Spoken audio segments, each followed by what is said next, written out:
Welcome, everyone. You're here with Suzanne Roberts, your host for the podcast Purpose for Life. I'm the founder of Unifying Solutions. I'm the author of the book, It's Deeper Than That. And I'm the designer of the Polarity System Design and also the Great Reconnection. And I'm excited to have here with us today Anne Santilly, who is many, many things, but has studied polarity system design with me longer than anyone else. And today we're going to focus on how to look at the mind and the difference between the mind being blank and the mind being more still. I'm not going to say completely still, but what's the difference between those two things? And on this podcast, one of the things that we explore are pathways to greater vibrancy, greater purpose, and liberation. And the mind has a huge, huge role in that for us. When we go back to the battery that we've talked about before in currency, we know that the positive pole in the dynamic flow is meant to be the soul. You can call that the higher self. You could call it spirit. You could call it whatever you want to call it. And then the negative pole, in order for energy to move, is the body or physical form. And like any battery, it needs to have a neutral gradient. Our mind is meant to be the neutral gradient so that the soul informs us in form, so that rather than the mind dictating what happens while we're here, the soul inspires us with, you could say, we call it soul qualities. So, and what is a soul quality you like to think about?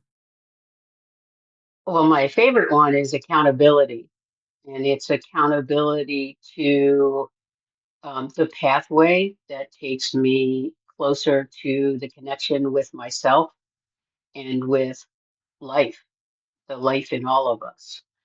Um, and honesty and loyalty are probably like the other two that I can't not live by.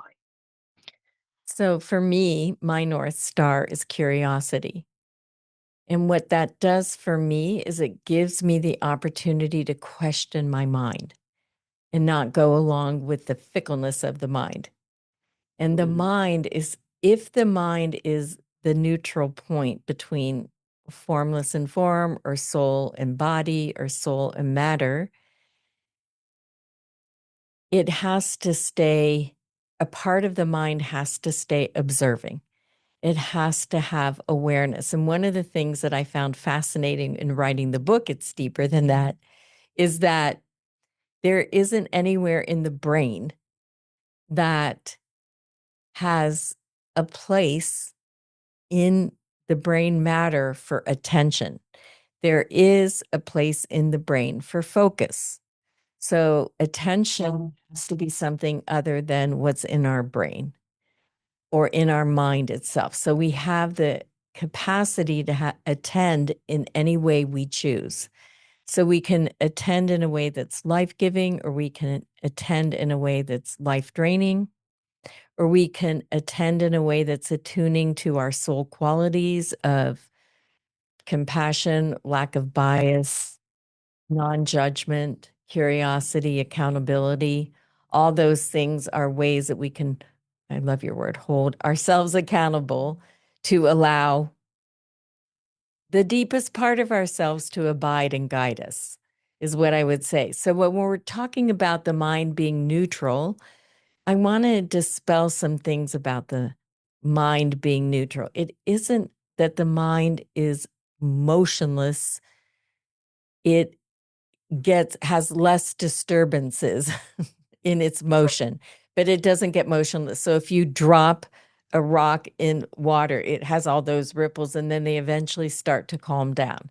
But there's still waves and movement. The water is not like locked still, right? So it's just not disturbed movement.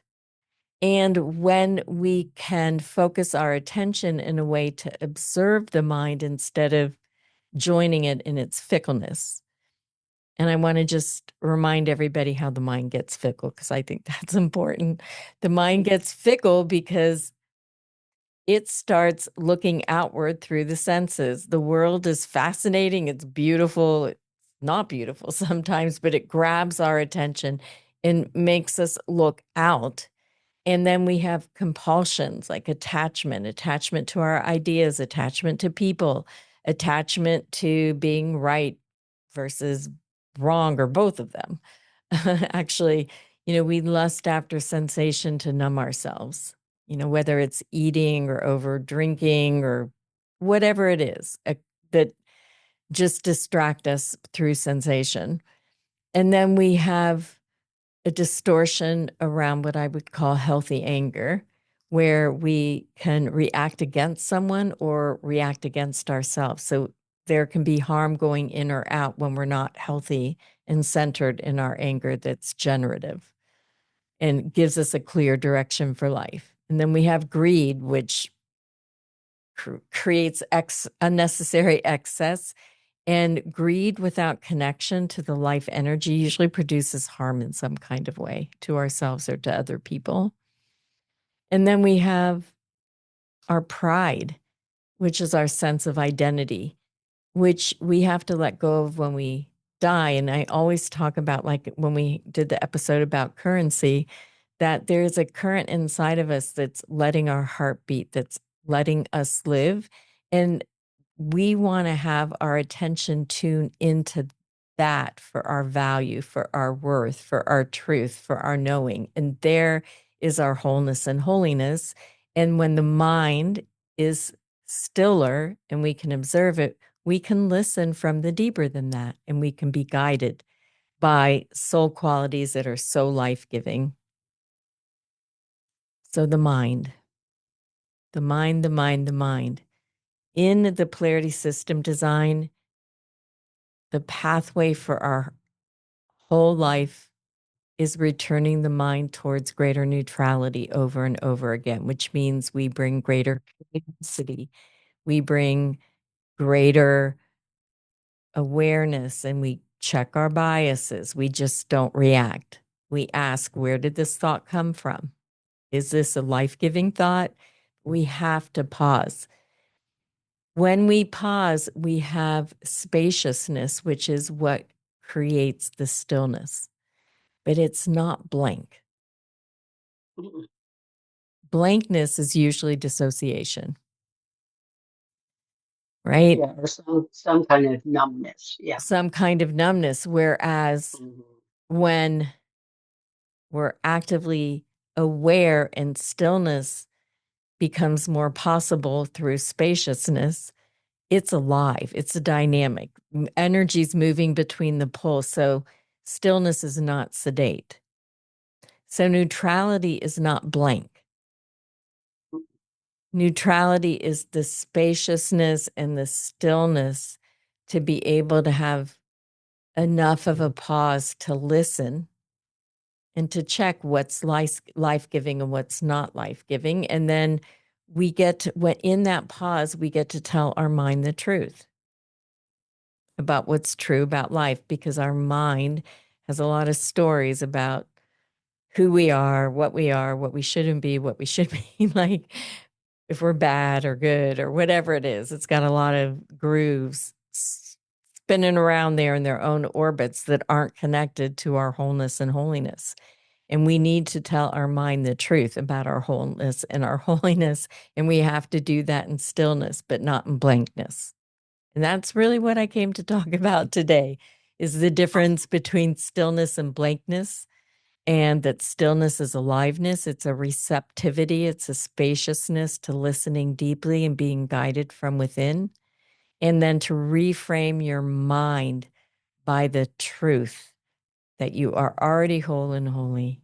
You belong to this power of life inside of you. You're the only true safety you have is in this life energy, because it will never hurt you. Do you have anything to say about the mind here? And Yeah, well, if we think about the mind as um, a kind of a computer program, and it gets programmed when we're young by a lot of things that are external to it, and that shapes how we perceive the world. And it's not necessarily the truth. It comes out of people's perceptions of us or our misperceptions. The mind is really a safety valve for us. And so it views almost everything through a lens of safe or not safe. And so from that lens, the world becomes very polar.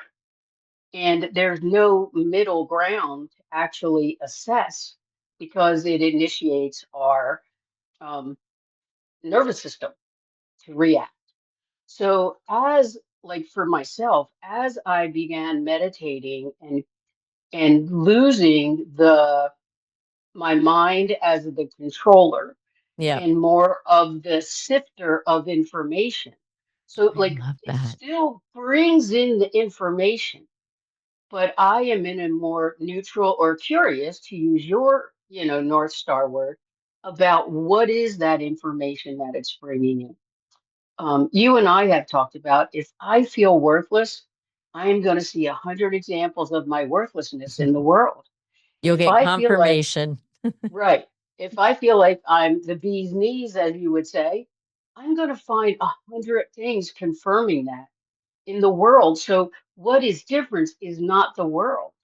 It's how my brain is perceiving the inputs that it's getting. And am I being driven from the wisdom up or from like the harm or the hurt down? And that has been for me a big shift in having more, I don't want to say control, but more Choice, agency. agency. That's the word I was looking for. Yeah, for more agency in who I am in the world and what choices I have. And, you know, it's still an everyday thing for me that I have to practice because I have a lot of years of the neural pathways being, set up by different things. So it takes a lot of practice and a commitment to every day try and create new neural pathways that allow wisdom and my soul to lead rather than my trauma or my harm. I appreciate you saying that. One of the things, because I think your favorite word is accountability, is the It is. accountability to check the mind. We It have is. we have to. And also the other thing I want to say is we need experience to experience the power of the radiant life inside of us, or we won't change our minds. We need our nervous systems regulated, honestly. We need to have stillness so that we can have choice, right? Mhm. Stillness is the space to choose within a dynamic energy. It's not, I'm coming back to the fact that it's not blank. It's dynamic and vibrant No. and alive. And the mind is, insipid. And we can, because there is a reality within the soul that's connected to the eternal ocean of love that has the wisdom in it. It is already there inside of us, and we can true to it. It's there. It's not that it's not there. We're not lacking. And I think that's really important to hear. The Mhm. abundance is inside. The energy moves eternally inside of us until it leaves the body. It is in constant motion. So the truth about the currency that's part of the eternal ocean of love for all of creation is inside of us all the time. And we can choose to tune to that. That's what I want to say. We don't have to create it. We don't have to create it. We choose it. It's different. And when we align to it, if it's us choosing to align to allow it to flow through us. Right. But like you just said, we have to experience it. Or Right. like I don't think I could even believe anything that you were saying until I could feel it inside myself. Right. And then I could not believe it. Then And I that can't deny makes it worth it it. to do the work I- then. That makes it worth it. Mhm.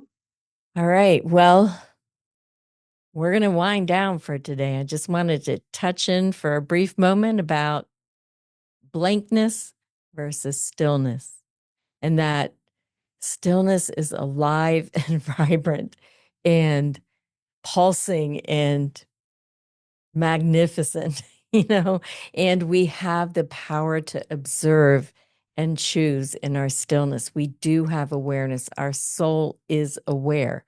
It's super aware, and we have that faculty inside of us, and that's very exciting. Don't you think? I do. I do. Thank you for talking with me about this. It's one of my favorite topics for us. It is, isn't it?